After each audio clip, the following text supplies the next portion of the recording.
राजस्थान की बीजेपी सरकार ने सूबे के हर जिले के एसपी को एक चिट्ठी भेजी है। वैसे तो यह चिट्ठी एसपी को लिखी गई है, लेकिन वो चिट्ठी पहुंचेगी लाखों मुसलमान बच्चों के पतों पर, हजारों मुसलमान शिक्षकों के पतों पर और लाखों मुसलमान मां बाप के पतों पर। फरमान जारी हुआ है कि सूबे के हर मदरसे के हर प्रबंधक, हर शिक्षक और हर बच्चे का पूरा हिसाब किताब दर्ज किया जाए। मतलब थानेदारों को मदरसों के दरवाजों पर डंडा फटकारने की छूट दे दी गई है। बीजेपी के एक विधायक को शक है कि मदरसों में देशद्रोही पलते हैं।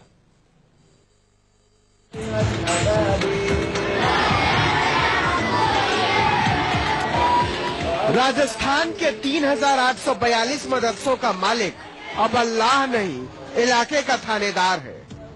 आलिम से लेकर इल्म के तलबगार तक थानेदार की रहम पर। हत्यारों, लुटेरों, बलात्कारियों, उचक्कों को नहीं संभाल पा रहे तो अब मदरसों का मुख्तार बना दिया है थानेदार को। चलिए बताइए मौलाना, कितने बच्चे पढ़ते हैं? बताइए कौन कौन पढ़ाता है? बताइए क्या पढ़ाते हैं आप?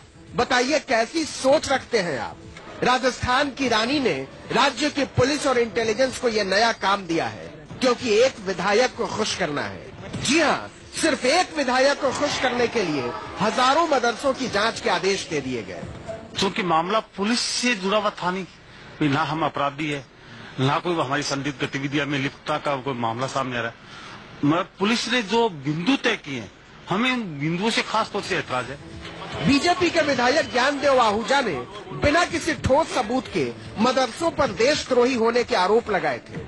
मजाक ये है कि मुख्यमंत्री वसुंधरा राजे ने बिना देर किए इन आरोपों पर अपनी रजामंदी की मुहर लगा दी और राजस्थान के थानेदारों को मदरसों के दरवाजे पर खड़ा कर दिया। हर जिले के एसपी को 14 बिंदुओं की चिट्ठी भेजी गई है। हर थानेदार अपने इलाके के हर मदरसे की जांच करेगा। मालिक या संचालक का नाम सरकार को भेजेगा। हर शिक्षक और मौलवी का नाम पता दर्ज करेगा।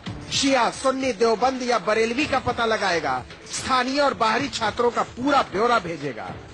कौमी तालीम को लेकर बीजेपी सरकार का ये तंग नजरिया मुसलमानों को बेचैन कर गया है। वो कहते हैं, हर शिक्षक और हर बच्चे की जांच का क्या मतलब? इंटेलिजेंस जांच करे, किसी आपको आइडेंटिटी करनी हो, मदरसों के अंदर जो है कोई बाहरी आदमी अगर उसमें मुलाजमत कर रहा है या बाहरी आदमी उसमें रह रहा है और अगर वो संदिग्ध है तो बिल्कुल जांच होनी चाहिए, और संदिग्ध है तो उसको इंतजामिया कमेटी को एतराज नहीं है। वसुंधरा सरकार की नीयत मुसलमानों के कटघरे में है, क्योंकि मदरसे राजस्थान में गरीब अल्पसंख्यक बच्चों की तालीम का बहुत बड़ा हिस्सा है। राजस्थान में कम से कम 3842 मदरसे हैं। इनमें से 3523 मदरसे प्राथमिक स्तर पर मदरसा बोर्ड से पंजीकृत हैं। 319 मदरसे उच्च प्राथमिक स्तर पर बोर्ड से पंजीकृत हैं। 729 मदरसों की मान्यता बोर्ड ने खुद रद्द कर दी है। सरकार के मुताबिक कोई 1000 मदरसे गैर पंजीकृत भी हैं। जरा सोचिए, इन मदरसों का हर प्रबंधक, हर शिक्षक और हर बच्चा पुलिस जांच के दायरे में होगा। अपने बच्चों को कुरान और हदीस पढ़ाने वाले इस फैसले से सख्ते में है। बट जो है जांच हो मदरसा बोर्ड की तरफ से हो, जो भी डिपार्टमेंट के अफसर है वहाँ सर हो, लेकिन ये पुलिस वाले वगैरह जो वर्दी में आते हैं, ये चीज गलत है। उसे बच्चों पे भी इफेक्ट गलत पड़ता है, गलत रुझान जाता है, डिमोटिवेट होता है बच्चे। अगर पुलिस यहाँ अंदर आएगी तो काफी इफेक्ट पड़ेगा बच्चों पे भी और यहाँ आने वाले पे भी काफी असर होगा। सूबे के सारे मदरसों पर बैठाई गई पुलिस जांच पर सियासत में तूफान खड़ा हो गया है। कहा जा रहा है कि जानबूझकर मुसलमानों की कौमी तालीम पर पिछले दरवाजे से हमला बोला गया है। तबलीग जमात जो है वो कोई प्रतिबंधित संगठन नहीं है। तबलीग जमात के लोग भी धार्मिक शिक्षा का काम करते हैं, वो दीनियत की बातें करते हैं, वो नमाज की तरफ ले जाने की बातें करते हैं, अच्छाइयों की बात कर रहे हैं, वो समाज को जो अंदर जितनी कुरीतियां उनको दूर करने का काम कर रहे हैं। लेकिन सरकार को इस चीज से भी ऐतराज है। वसुंधरा सरकार को अंदाजा है कि उसके फैसले से पैदा हुई नाराजगी समाज और सियासत में नए ध्रुवीकरण का बहाना बन सकती है, इसीलिए अब वो इसे लीपने की कोशिश कर रही है।